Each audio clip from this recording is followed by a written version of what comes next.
창세기 3장 1절부터 3절에 있는 말씀 같이 볼까요?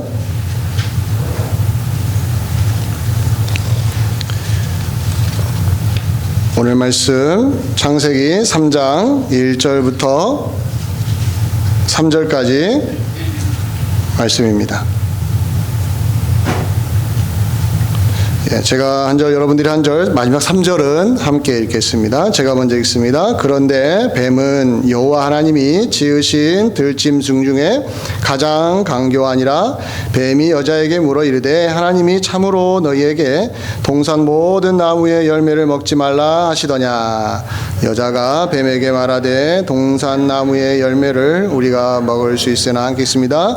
동산 중앙에 있는 나무의 열매는 하나님의 말씀에 너희는 먹지도 말고 만지지도 말라 너희가 죽을까 하노라 하셨느니라. 아멘. 부흥회를 잘 마쳤죠. 이번 부흥회에 제가 확인한 바로는 은혜가 있었다. 어떤 분에게는 많은 은혜가 있었고 또 많은 성도님들에게 필요한 은혜가 임했다라고 저는 알게 되었습니다. 그러면서 이 한 주간 동안 제 마음속에 이 부흥에 받은 은혜, 이 은혜, 하나님의 은혜, 여러분 기억나십니까?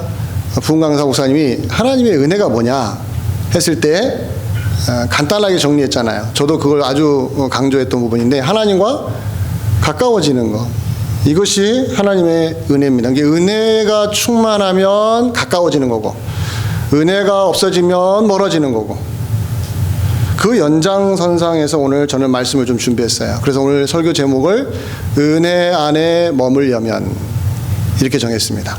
은혜 안에 머물려면. 이 말에는 어떠한 의미가 내포되어 있냐면 은혜를 받았는데 은혜 안에 머물고 싶은 마음과는 달리 은혜로부터 멀어지는 경험을 한다는 거예요. 우스갯소리로 저도 가끔 한 번씩 말씀드렸지만 이런 말이 있잖아요. 한국에서 은혜 받으려고 기도원에 올라갔는데 정말 은혜를 엄청나게 받았습니다. 막 눈물 콧물 쏟으면서 세상을 다시 볼 것 같은, 세상이 막 다시 보이는 뭐 바람 소리만 들어도 하나님의 숨결 같고 막 이렇게 은혜를 받았는데 다 은혜 받고 3박 4일 동안 은혜 받고 내려왔더니 주차장에 갔더니 시험 든 거예요. 주차장에 어떤 시험 든다고 해요? 자기 차 앞에 누가 붙여놨는데 앞뒤로 붙여놔가지고 못 나가는 겁니다. 그때 어떻게 하냐는 거죠. 불과 몇 시간 전에 은혜를 왕창 받아서 세상 바람소리도 하나님의 바람소리처럼 느껴질 정도로 막 충만했는데 현실은 어떻습니까? 내 차 앞뒤로 누가 막아놓고는 꼼짝 못하게 하는 거예요. 전화번호도 안 남겨놓은 거예요. 어떻게 해야 됩니까? 은혜 안에 머문다라는 거 쉬운 것 같은데 무척 어렵고요. 은혜를 받으면 받을수록 유혹은 더 커집니다. 꼭 기억하십시오. 세상은 작용이 있으면 반작용이 있는 거예요. 은혜의 세계도 작용이 있으면 반작용이 있는 거예요. 은혜를 못 받으면 반작용도 없습니다. 근데 은혜를 받으면 받을수록 반드시 시험거리가 옵니다. 어떤 형태이든지 시험거리가 와요. 오늘 우리가 읽은 창세기 3장 1절부터 3절은 바로 그 이야기를 우리에게 해주고 있는 거예요. 에덴 동산, 제가 무슨 설명을 더 할 필요가 있겠습니까? 너무 유명한 이야기 아닙니까? 에덴 동산이 무엇을 의미하는가부터 한번 다시 점검을 해볼까요? 에덴 동산을 어떠한 눈으로 봐야 될 것인가? 각자 보는 눈이 있겠지만 저는 오늘 이렇게 보고 싶어요.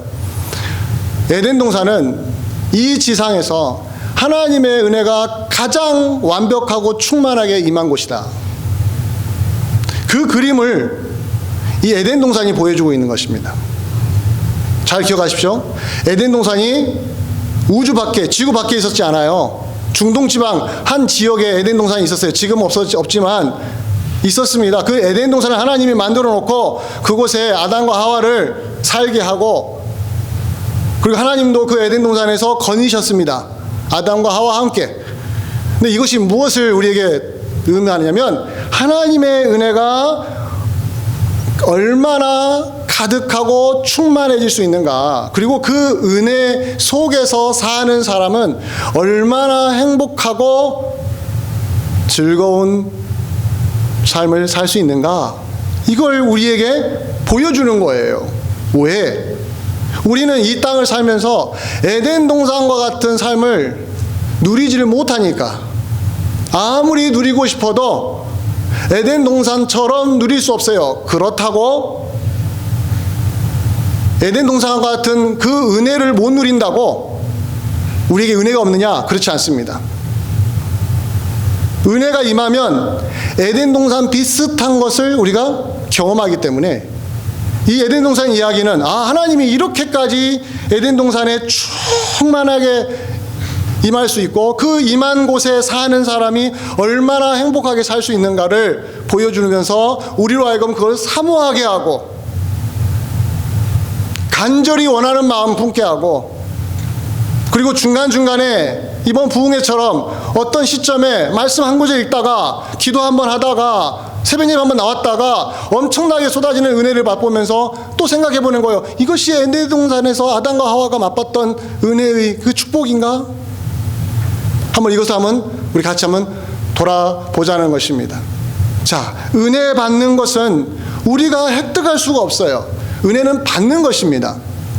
그렇죠? 은혜 받는다고 표현하잖아요. 은혜를 획득한다는 말 안 쓰고 은혜를 받는다고 말하는 거예요. 즉 하나님이 은혜 주시고자 하는 자에게 은혜를 주신다는 뜻이죠. 그 은혜를 주시면 누군가는 은혜를 받게 되어 있습니다. 하나님이 주신 은혜 흠뻑 비에 젖듯이 온 몸과 마음에 그 은혜가 충만해집니다. 그 다음에는 어떻게 진행되느냐? 은혜 받은 사람들마다 다르게 반응하면서 은혜 안에 머무는 성도가 있는 반면에 금방 아주 빠르게 은혜로부터 벗어나서 세상과 동화되는 모습으로 가는 성도도 있다라는 거예요. 에덴 동산 이야기는 우리에게 이렇게 엄청난 하나님의 은혜가 임했음에도 불구하고 사람들이 그 은혜로부터 이렇게 빨리 벗어날 수 있구나. 그 말을 다시 뒤집어 말한다면 우리가 그 은혜 안에 머물려면 무엇을 조심해야 되는지를 오늘 에덴 동산 이야기가 우리에게 던져주고 있습니다. 저는 그 부분을 하나씩 한번 살펴보기를 원합니다. 자, 우리에게 남겨진 숙제가 뭐라고요? 이 은혜 받은 것을 어떻게 지속시킬 수 있을까? 그 은혜 안에 머물려면 우리에게는 무엇이 필요한 것일까? 다른 말로 하면 우리는 무엇을 피해야 되는가? 오늘 본문에서 하와가 뱀의 유혹에 넘어간 내용을 하나씩 살펴보면서 그 내용을 한번 집중적으로 들어가 보겠습니다. 우리가 은혜 받았는데 이런 식으로 우리가 은혜로부터 벗어나고 은혜로부터 멀어질 수도 있구나. 우리가 이것만 조심한다면 우리는 오늘도 은혜 안에 머물 수 있구나. 그 부분을 한번 살펴보겠습니다. 우선 1절을 같이 읽어보겠습니다. 첫 번째 내용을 살펴보기 위해서 3장 1절 한 목소리를 읽어봅니다. 시작. 그런데 뱀은 여호와 하나님이 지으신 들짐승 중에 가장 강교하니라. 뱀이 여자에게 물어 이르되 하나님이 참으로 너희에게 동산 모든 나무의 열매를 먹지 말라 하시더냐. 자, 어느 날 뱀이 말을 합니다. 그리고 하와에게, 여기는 여자라고 했지만 하와에게 물어봅니다. 질문을 던집니다. 뭐라고 합니까? 하나님이 참으로 너희에게 동산 나무 모든 나무의 열매를 먹지 말라고 하시더냐? 라고 질문을 던집니다. 어떤 신학자는 이 질문을 놓고 이렇게 해석을 했어요. 뱀이 하와의 마음속에 의심의 씨앗을 심어 놓았다고요. 저는 너무너무 그 주석서를 읽으면서 제 속으로 무릎을 쳤습니다. 맞다. 뱀이 유혹을 할 때 제일 먼저 가장 우선적으로 했던 건 무엇을 심었다고요? 의심의 씨앗을 심었다고요. 지금 이 에덴 동산에서 하와는 어떠한 인생을 살고 있었습니까? 다시 그걸 놓치면 안 됩니다. 비참하게 산 거 아니에요. 고통 중에 산 거 아닙니다. 심각한 질병에 걸려서 내일 일을 모르는 그런 위기 속에 산 게 아닙니다. 우리가 그렇게도 선망하는 지상 천국과 같은 완벽한 곳에서 하나님의 은혜가 완벽하게 임했고 하나님의 은혜가 너무너무 충만해서 모든 자연 만물이 아름답게 보이고 먹을 것이 풍성하고 마실 물도 풍성하고 모자란 것이 없는 그런 환경 속에 있었던 하와였습니다. 무엇이 부족하겠습니까? 무엇이? 이 정도 해주면 뭐 게임 끝난 거 아니겠어요? 하나님 이 정도만 축복해주면 뭐 주를 위해서 우리가 못할 게 뭐가 있습니까? 그런데 아십니까? 오늘 본문 1절을 다시 보시면 뭐라고 말합니까? 의심의 씨앗을 어떻게 심어줘요? 콕 집어서 하나님이 아담과 하와에게 명령했던 자 선악을 알게 하는 나무는 먹지 말라, 요것을 질문한 게 아니에요.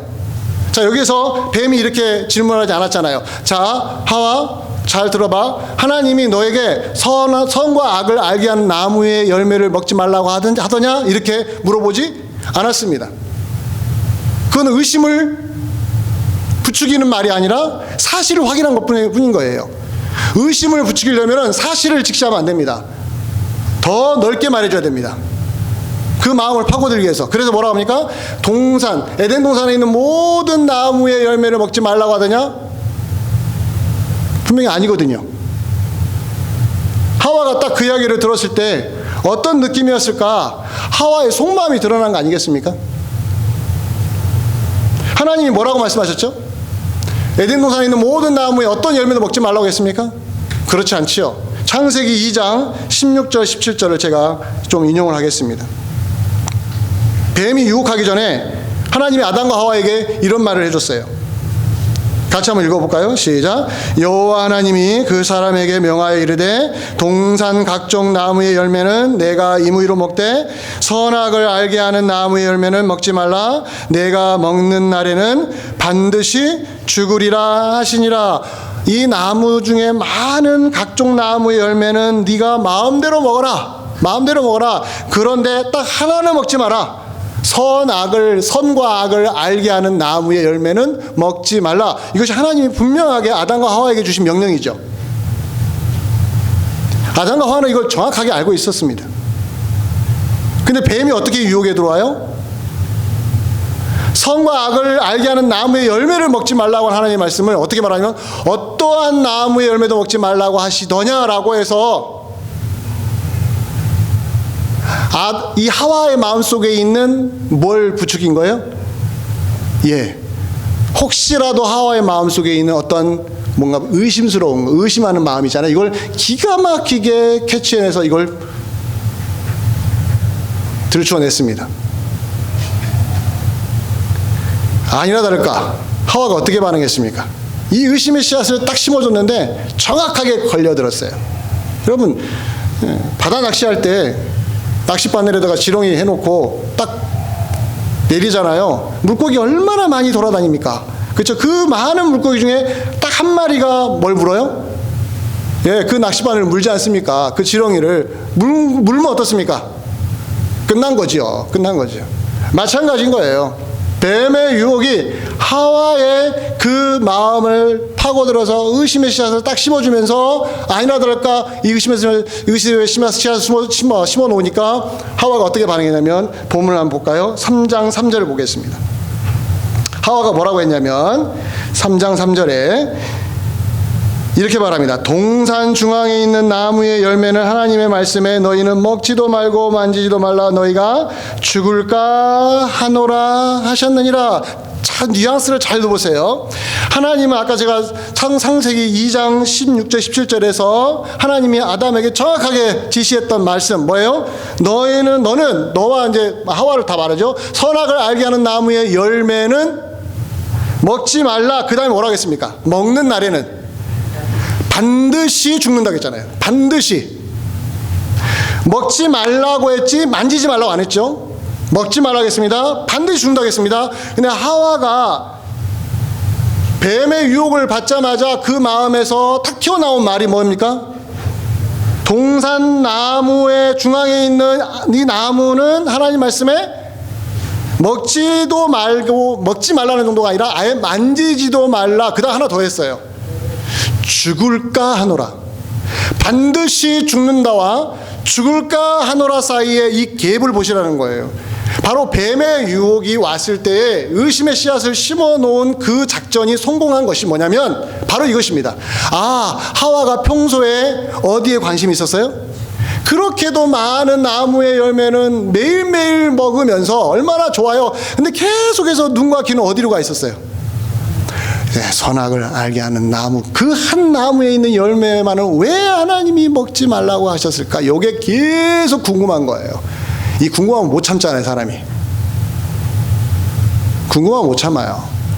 아니, 그렇게 좋은 열매를 다 먹으면서 이거 안 먹어도 살잖아요. 사는데 어떻습니까? 다른 열매 먹으면서 눈은 어디로 가 있어요? 그거 왜 이걸 못 먹지? 왜 이걸 만지지 말라고 안 했지만 왜 만지지도 못하게 하실까라고 자기 스스로 막 의미부여를 거기다 다 한 겁니다. 하나님한테. 하나님이 말씀하시면 막 과하게 거기다 의미부여를 하는 거예요. 벌써 하와의 마음속에 뭐가 있었던 거예요? 질문이 생긴 거죠. 왜 하나님이 먹지 말라고 하셨지?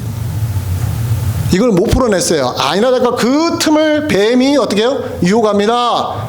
치고 들어옵니다.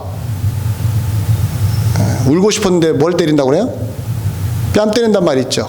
울고 싶은데 뺨 때린다고. 궁금해 미치겠는데 누가 옆에서 살살 긁어줘요. 이야, 기가 막히다는 거. 타이밍도 이런 타이밍 없어요. 딱 그 부분을 짚어주니까 쏟아집니다. 쏟아지면서 하는 말이 하나님을 향해서 쏟아집니다. 사실은 뱀에게 말한 것 같지만 하나님께 말하는 거예요. 하나님 들으라고 말하는 거예요. 하나님이 근데 하나님이 다른 건 다 먹으라 해놓고는 요거는 만지지도 말고 먹지도 말고 하라면서 너희 먹으면 죽을까 하노라. 반드시 죽는다고 했는데 죽을까 하노라. 의심이 생기는 거예요. 누구의 말씀에 의심이 생기죠? 하나님 말씀에 의심이 생기기 시작합니다. 이게 무슨 뜻일까요?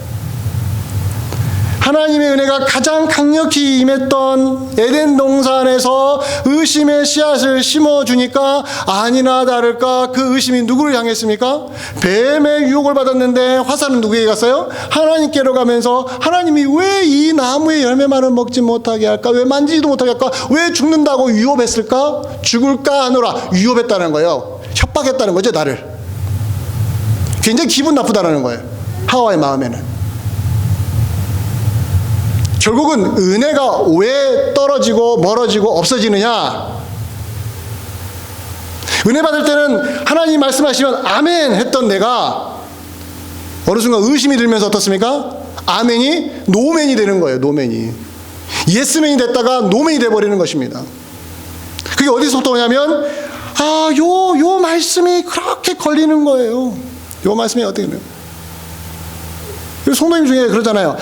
아니, 은혜로 말씀은 그렇게 많은데 그 은혜로 말씀은 다 어디로 가버리고 어디로 꼭 가요? 꼭 시험 드는 구절로 가요. 시험 드는 구절로. 요걸 못 풀었다는 거예요. 계속 하나님 은혜를 쏟아주시는데 쏟아지는 은혜 속에서 마음 한 구석에서 계속 그럽니다.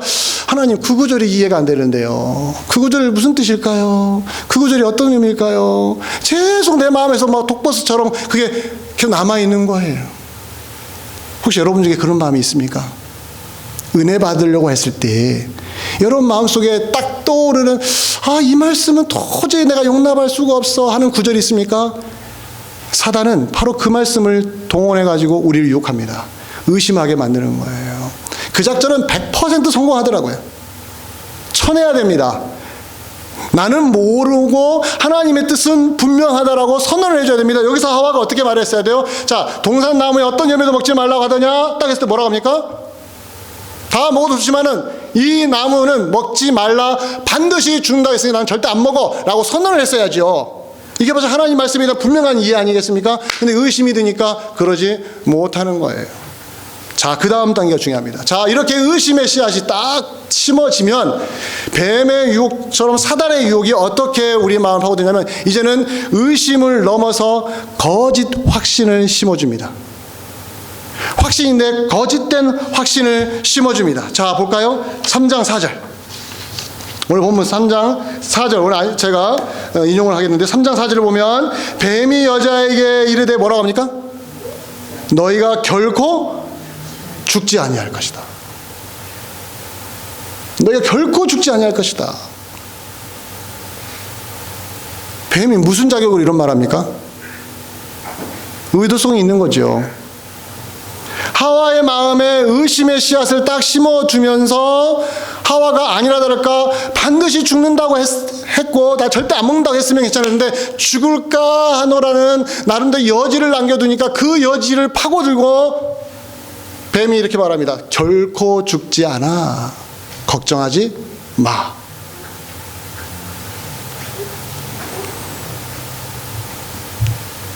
하와가 바보 멍청이라 못 알아들어가지고 아니 이 쉬운 걸 가지고 이런 걸 시험에 들어 그랬을까요? 여러분 신앙적으로 시험 드는 건요 사람의 지적인 수준과 달라요. 천재냐 바보냐 상관없습니다. 신앙적으로 시험 드는 것은요 그 사람의 사회적인 지위에 아무 상관없습니다. 고학력 저학력 아무 상관없습니다. 신앙적으로 시험 드는 것은요 누구에게든 가능합니다.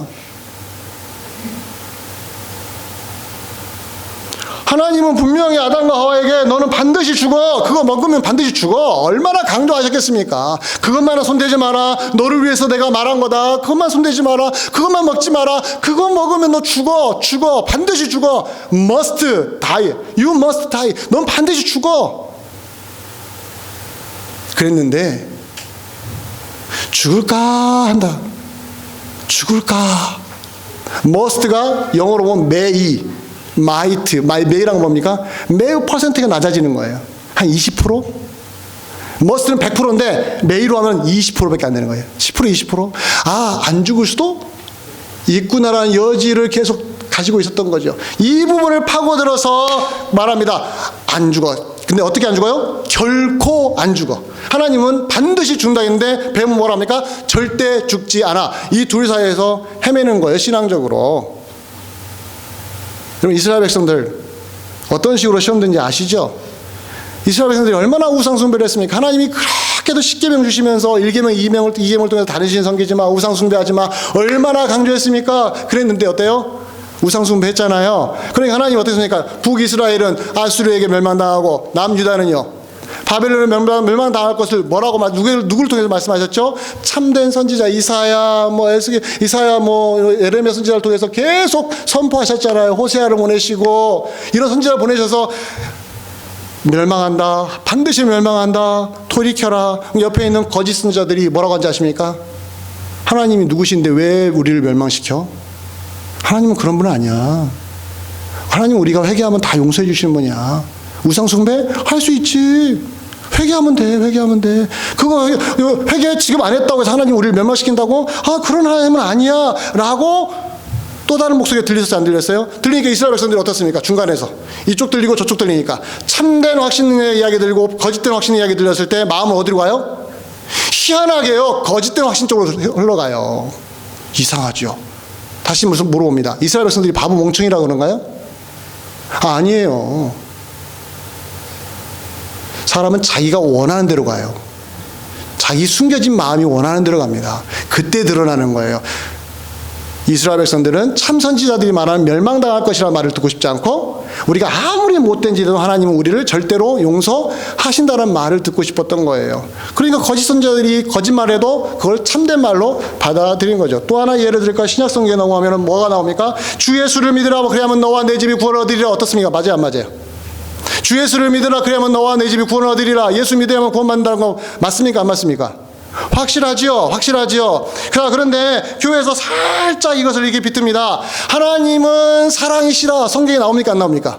하나님은 사랑이시라. 그런데 어떻게 예수 안 믿는다고 착한 사람을 지옥에 보내? 그런 하나님이 어떻게 사랑의 하나님이야? 라는 말이 맞아요, 안 맞아요?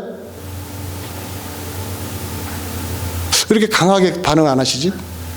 주 예수를 믿으라 그러면 너와 내 구원을 얻으리라 하는 말에는 아멘 해놓고는 어떻습니까? 하나님은 사랑이신데 예수 안 믿는다는 이유 하나로 착하게 살았는데 지옥에 보내요. 하나 더 갑니다. 악한 사람이 예수 믿는다고 천국 가고 착한 사람이 예수 안 믿는다고 지옥 가요. 이런 하나님이 무슨 하나님입니까? 라는 말에 여러분 어떻게 대답하시겠습니까?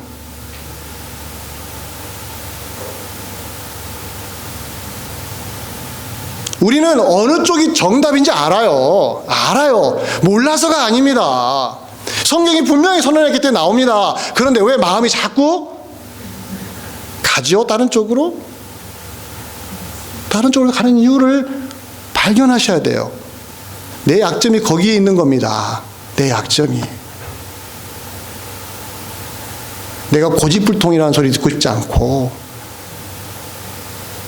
전도에 방해된다는 또 거룩한 목적까지 들고 나오면 꼭 예수를 믿어야만 구원받아? 아니야. 착하게 살면 좋은데 그래도 혹시 모르니까 우리가 살다 보면은 사고가 아니라지만 일어날 걸 대비해서 뭘 들어놔요? 보험을 들어놓듯이 너 혹시 모르잖아. 착하게 살다가 지옥 가면 어떡해? 그러니까 예수 믿는 것도 하나 보증으로 보험으로 한번 들어놓자 라는 말에 여러분 설득력이 더 있어요 없어요? 더 있잖아요. 더 많은 사람을 더 우리가 끌어안을 수 있잖아요. 착하게 사는 거 얼마나 좋아. 착하게 살면 천국 가지 당연히. 근데 혹시라도 못 갈까봐 누구를 믿어주라는 거예요? 예수님까지 믿어주면 뭐가 손해야? 예수 믿는다고 뭐 돈을 내라겠어? 예수 믿는다고 해서 뭐 내 인생을 내라겠어? 예수 믿는다고 해서 내가 뭐 전 재산을 내라겠어? 아무것도 예수만 믿으면 되는 거야 라는 속삭임이 있으면 어떻습니까? 점점 우리의 신앙은 약해지는 거예요. 은혜로부터 멀어지는 거예요. 예수님을 붙들 필요가 없는 거예요. 그렇게 해서 교회를 떠난 사람이 너무 많습니다. 은혜로부터 멀어지는다는 것이 이렇게 우리 발밑까지 와 있는 거예요. 자, 여기서 하나 더 갑니다. 의심의 씨앗을 심어두었어요. 두 번째는 뭡니까? 그 의심이 이제 먹히니까 어떻게 갑니까? 잘못된 거짓된 확신을 심어줍니다. 분명히 성경에서는 하나님으로 씁니다. 너 이거 먹으면 반드시 죽어 했는데 뭐랄까? 안 죽는다라는 말에 귀를 기울이기 시작했습니다. 죽는다는 하나님 말씀보다는 안 죽는다는 뱀의 말에 귀를 기울인 것은 하와의 마음에 어느 쪽이 더 마음이 간 거예요? 예, 이 죽지 않는다는 말이 더 듣기 좋았던 거예요. 이게 더 복음이었던 거지요. 여기까지 넘어가면 그 다음에 더 갑니다. 이 정도까지만 가면요, 분명한 말씀으로 회복시키면 돼요. 그나마. 근데 하나 더 갑니다. 불편한 감정을 이제 부추기 시작합니다. 불편한 감정을 상하게 만드는 거예요. 자, 오늘 보면 3장 5절 읽어봅니다. 3장 5절입니다. 같이 읽어봅니다. 시작. 너희가 그것을 먹는 날에는 너희 눈이 밝아져 하나님과 같이 되어 선악을 알 줄을 누가 아신다고요? 하나님이 아시니라. 이게 무슨 뜻일까요? 무엇을 건드린 건가요? 무엇을 건드렸어요? 하와의 불편한 감정을 건드린 거예요. 하와가 그런 거예요. 하나님이 왜 이걸 먹지 말라고 하셨을까? 왜 먹으면 죽는다라는 이런 막 엄청난 협박 같은 거 하셨을까? 진짜 죽을까? 근데 딱 손대기는 어려워요. 아직까지는 무서운 거예요. 의심은 들어왔고, 하나님이 분명히 말씀하셨지만 아닌 것 같은데라는 또 다른 거짓된 확신이 마음까지 들어왔어요. 근데 아직까지 손을 못 대는 거예요. 근데 결정적으로 손을 대게 하는 방법, 불편한 감정을 줘버리는 거예요. 불편한 감정. 성도님들이 교회에서 잘 다니다가 교회를 떠날 때 언제 떠난지 아십니까? 불편한 감정이 생기면 떠납니다. 100% 맞아요. 목사님 설교가 좀 잘못해서 이게 진리인가 저게 진리인가 진리 싸움에서 이거 가지고는 별로 안 움직여요. 불편한 감정이 생기고 마음이 상하면 그때부터 몸이 움직이기 시작합니다. 행동으로 나타납니다. 하와가 그랬어요. 하와가. 하나님의 은혜가 그렇게 충만히 임했던 에덴 동산에 있었는데 그 은혜를 평생 동안 누려도 고갈되지 않는 그 은혜, 어마어마한 그 은혜를 갖고 누리고 사는 하와가 뭐가 부족해요? 부족한 게 하나도 없을 정도로 그것만 안 먹으면 나 같으면 안 먹을 텐데, 나 같으면 쳐다보지도 않을 텐데 왜 다 잃어버릴 수 있으니까. 그런데 이걸 떡하니 열매를 먹을 수 있는 결정타가 뭡니까? 하와의 마음에 누구를 향한 불편한 감정? 하나님을 향한 불편한 감정을 딱 먹게 하는 거예요. 하나님이 어떤 분인지 알아? 뱀이 유혹합니다. 네가 그거 먹으면 죽기 때문이 아니라 너를 보호하고 싶어서 아니라 하나님과 같이 선과 악을 아는 것을 하나님 미리 아시고 막아버렸다는 거예요. 무엇을 건드리는 거죠? 하나님이 불공평하다는 거예요. 우리 기회까지도 주지 않고 알아서 차단시켜버렸다는 거죠. 하나님의 동기가 불순하다는 거죠. 하나님의 의도가 불순하구나. 나를 위한다고 하면서 결국은 하나님이 자기 영역 속으로 못 들어오게 하려고 여론 연막 작전을 썼단 말이야. 이런 식으로 우리를 대한다고? 이제는 뭡니까? 그 감정이 딱 생기면 어떠죠? 이 불편한 감정이 생기면? 하나님의 말씀은 하나도 귀에 들리지 않습니다. 불편한 감정이 생기면. 오늘날 이 시대, 우리 시대에 하나님을 향한 이런 불편한 감정을 자꾸 드러내는 말들이 있습니다. 잘 들어보세요. 하나님은 누구는 천국 보내고 누구는 지옥 보내고 불편해요. 또 하나, 오늘 본문과 연결돼서 하나님은 선악을 알게 하는 나무를 괜히 만드셔가지고 왜 아담과 하와는 그것을 먹도록 빌미를 제공했냐는 거예요. 불편해요. 이거 해결 안 되면 나 예수 믿기 힘들어요. 또 하나, 의인은 가난하고 힘들고 악인은 잘 먹고 잘 사는 이 세상, 근데 하나님이 진짜 공평하실까? 이것이 나의 문제가 딱 되기 시작하면요, 객관적으로 남의 문제면 신경 안 씁니다. 근데 이게 나의 문제가 되기 시작하면 어떻습니까? 내 마음에 불편한 감정이 딱 생기기 시작하는 거예요. 그러면 그렇게도 받았던 충만한 은혜가 어느 순간 아침 안개처럼 싹 사라집니다. 제가 아까 말씀드렸잖아요. 왜 교회를 마지막에는 떠나는가? 불편한 감정 때문에 떠나는 거예요. 누군가에게는 불편한 거예요, 감정이. 하나님에게든 목사님에게든 장로님에게든 우리 권사님들에게든 누구에게든 불편한 거예요. 못 막습니다. 그럼 어떤 일이 벌어진 줄 알아요? 그 불편한 감정 드러내면은 그냥 우리끼리 싸우는 거예요. 그냥 우리끼리. 목사님 좀만 더 잘하시지. 장로님 좀만 더 잘하시지. 누가 좀만 더 잘하시지. 잘한다고 되는 겁니까, 그게? 안 되는 거예요. 왜? 이미 마음이 상해버렸으니까. 그 상한 마음에는 뭐가 근저에 깔려 있는 거예요? 이미 전 단계가 있어요, 여러분들. 마지막에 감정 상한 것만 생각하시는데 사실 그 전 단계가 다 있어요. 이미 은혜로부터 한 발, 두 발, 세 발, 네 발 다 떨어져 있는 상태에 있었던 거예요. 이제 하나님 말씀이 의심스럽습니다. 은혜 받았어도 하나님 말씀이 의심스러운 거예요. 목사님 무슨 설교해도 이제 은혜가 안 되는 거예요. 안 들리는 거예요. 은혜가 안 되는 거예요. 은혜가 안 되는데 이제 빌미만 생기면 되는 거죠. 감정만 상한 일이만 생기면 되는 거죠. 이게 마지막 불 지피는 거예요. 하나님 곁을 떠나는 것도 똑같습니다. 처음부터 안 떠나요. 바로 안 떠납니다. 계속 마음속에 의심이 듭니다. 의심의 씨앗을 계속 심어둡니다. 하나님을 향한 의심, 사람을 향한 의심, 교회를 향한 의심을 계속 심어둡니다. 근데 이걸 해결이 안 된 상태로 가끔씩 은혜를 받아요. 오늘 이 말씀 때문에 내가 은혜를 받는데, 근데 그 은혜가 네 의심을 씻어내지를 못하는 거예요. 이 의심이 그대로 남아있어요. 그러다가 어떻습니까? 거짓 확신이 들어옵니다. 하나님 말씀이 아닌데도 불구하고 그 거짓 확신에 딱 걸려듭니다. 그래, 똑똑한 사람들은 교회를 다니면 안 돼. 무슨 예수 믿고 천국 가. 착해서 천국 가는 것이지. 교회 저 나쁜 사람들 봐봐. 온갖 나쁜 사람들 회개했다고 천국 보내고, 아유, 그런 사람 보면 너무너무 화가 나. 영화 밀양 같은 거 보잖아요. 밀양. 전도연 씨가 주연 나왔던 밀양. 자기 자식을 죽인 사람이 감옥에 가서 놓고는 나중에 용서하겠다고 갔더니 뭐라고 합니까? 하나님 날 용서했으니까 당신이 뭐라고 하든 상관없어. 이런 교인들을 만나면 막 눈 뒤집어지지 않겠어요? 이러한 거짓된 확신이 내 마음에 들기 시작합니다. 그때 누군가가 나를 살짝만 건드려 보십시오. 마음 상한 말을 한마디만 해보십시오. 이제 완전히 모든 게 무너집니다. 근데 우리가 그런 시험에 들지 않는 옆에 있는 사람들이 이 부분에서 해결을 못 해가지고 서로 비난을 해버리면 못 막아내는 거예요. 이걸 못 막아내는 거예요.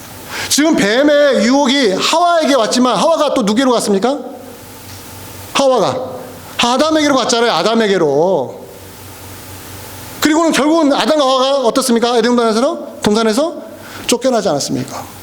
완전히 이별해버린 거예요. 은혜가 임하면 모든 게 해결될 것처럼 보이지만 그렇지 않습니다. 하나님의 은혜만 있으면 교회가 다 평안하고 안전할 것 같죠? 아니요, 제가 말씀드렸잖아요. 은혜는 우리를 살리지만 그 은혜가 있는 곳에는 반작용은 뭐가 있어요? 유혹이, 시험이 더 강력하게 들어온다고요. 더 많은 사람들이 삐지고요. 더 많은 사람들이 비난하고요. 더 많은 사람들이 서운해하고요. 더 많은 사람들이 힘들어합니다. 그랬을 때 중심 잡아줄 사람이 있어야 되잖아요. 중심 잡아줄 사람이. 진짜 은혜 받았으면 우리가 이겨내야지요. 이겨내야지요. 무엇을 이겨야 됩니까? 잘못된 의심들은 깨끗이 지워내셔야 됩니다. 내 안에 있는 이 의심들을 지워내셔야 돼요. 그리고요, 잘못된 확신 앞에 어떻습니까? 참된 확신을 갖다 대는 것입니다. 이겨내야 됩니다. 마지막에요, 나도 상한 거 있었지, 나도 힘든 거 있었지. 그러다 어떻습니까? 상하고 힘들어도 이겨냈잖아. 같이 이겨냅시다. 이렇게 가야 되지 않겠습니까? 우리 모든 성도님들이 이 교회에 부름을 받아서 한 방향으로 가지 않습니까? 그렇다면 우리가 은혜 받은 사람으로서 내가 받은 은혜를 지켜낼 뿐만 아니라 내 옆에 있는 성도가 받았던 은혜를 지켜내기 위하여 우리가 서로 오늘 에덴 동산에서 있었던 이 사건을 보면서 돌아보는 것이죠. 뱀이 이런 식으로 우리의 마음을 휘젓고 다닐 수 있구나. 이걸 근본적으로 잘라낼 수 있는 힘이 우리에게 있다라는 거예요. 은혜 안에 머물기 위해서는 어떤 일을 해야 될까요? 은혜 안에 머물려면 가만히 계시면 큰일 납니다. 이제 전투 태세로 바뀌어야 됩니다. 이제 은혜 받은 자들을 사단이 사냥하기 시작합니다. 넘어뜨리려고 합니다. 목회자부터 넘어뜨리려고 합니다. 장로님 넘어뜨리려고 합니다. 권사님들 넘어뜨리려고 합니다. 계속 옆에서 공격해 들어옵니다. 그랬을 때 어떻게 우리가 이걸 대응해 나갈 것인가? 방법이 없습니다. 하나님의 은혜 안에 머무는 것밖에 없어요. 그 은혜 안에 머물기 위하여 사력을 다하시길 바랍니다. 정말로 사력을 다하세요. 그것만이 우리 교회가 이 험난한 이 시기에 이겨낼 수 있는 유일한 길임을 저는 믿습니다. 정말 하나님의 은혜가 우리 안에 머무는 것, 이것만이 우리가 살 길임을 기억하시고 계속해서 은혜 속에 머물기 위하여 모든 사력을 다하시기를 주의 이름을 간절히 축원드립니다. 기도하겠습니다. 고마우신 아버지 하나님, 맞습니다. 하나님은 우리에게 은혜를 주십니다. 우리는 은혜를 받습니다. 그런데 동시에 유혹이 옵니다. 세상 유혹이 옵니다. 시험거리가 눈에 보입니다. 그리고 누군가는 넘어집니다. 누군가는 하나님을 의심합니다. 누군가는 잘못된 확신 속에 빠집니다. 또 누군가는 불편한 감정에 휘말려서 우리 곁을 떠나기도 합니다. 하나님, 이 지상에 있는 우리 교회, 연약하지만 하나님 이것을 당연히 이겨내고 우뚝 설 수 있도록 우리 하나님, 우리 이스트배 한빛교회를 새롭게 하여 주시옵소서. 우리가 다시 일어서기를 원합니다. 이 험난한 시기를 잘 이겨내기를 원합니다. 이 팬데믹 시기를 잘 이겨내서 한 분 한 분이 믿음 위에 우뚝 서서 서로를 잡아주고 더 이끌어줄 수 있는 놀라운 은혜가 우리에게 넘치게 하여 주시옵소서. 예수 그리스도의 이름으로 기도합나이다. 아멘.